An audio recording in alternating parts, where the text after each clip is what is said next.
ஸ்ரீமதே ராமானுஜாய நமக. ஸ்ரீமதே நிகமாந்த மகாதேசிகாய நமக.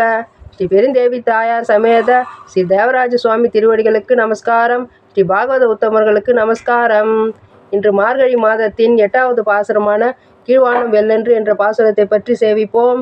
கீழ்வானம் வெள்ளென்று எருமை சிறுவீடு மேய்வான் பரந்தனகான் மிக்குள்ள பிள்ளைகளும் போவான் போகின்றாரை போகாமல் காத்து உன்னை கூவான் வந்து நின்றோம். கோதுகலமுடைய பாவாய் எழுந்திராய் பாடி பறைக்கொண்டு மாவாய் பிளந்தானை மல்லரை மாட்டிய தேவாதி தேவனை சென்று நாம் சேவித்தால் ஆவாவென்று ஆராய்ந்து அருளேலோர் எம்பாவாய்.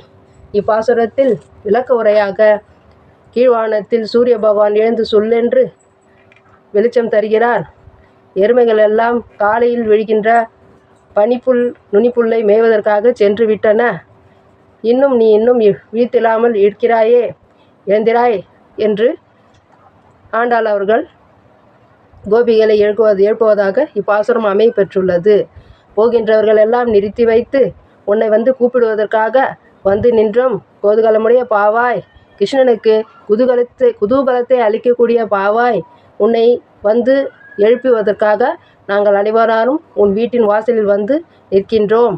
அதனால் சீக்கிரமாக எழுந்து எங்களோடு கலந்து கிருஷ்ணனின் துதிப்பாடு. பாவாய் எழுந்திராய் பாடி பறைக்கொண்டு கிருஷ்ண பகவானனுடைய துதிகளை பாடி நாம் வந்து பாவை நோன்புக்காக பாவைக்களம் செல்வோம் என்று எழுப்புகிறார்.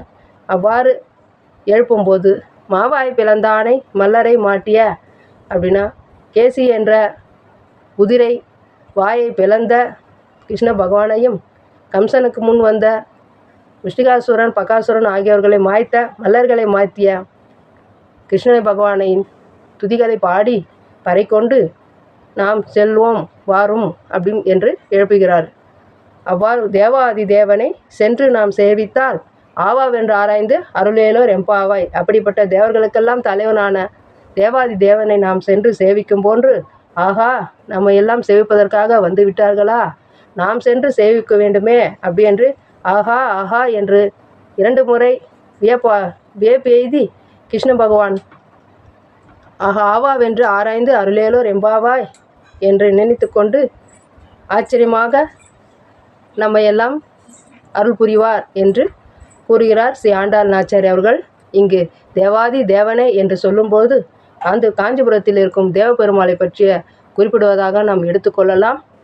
அத்திகிரி மலையின் மேல் பிரம்மாவால் வேள்வியில் எழுந்த தேவராஜ பெருமாள் பகலில் ஒளித்த சூரியனை போல எழுந்து வந்தார் என்பதையும் நாம் எடுத்துக்கொள்ளலாம்.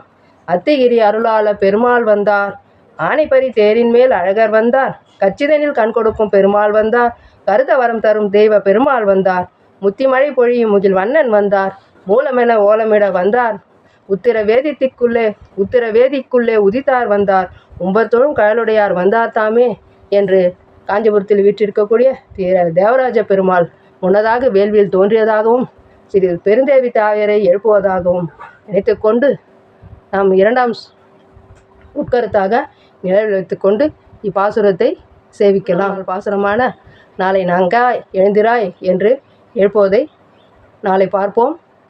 ஸ்ரீ ஆண்டாள் திருவடிகளே சரணம்.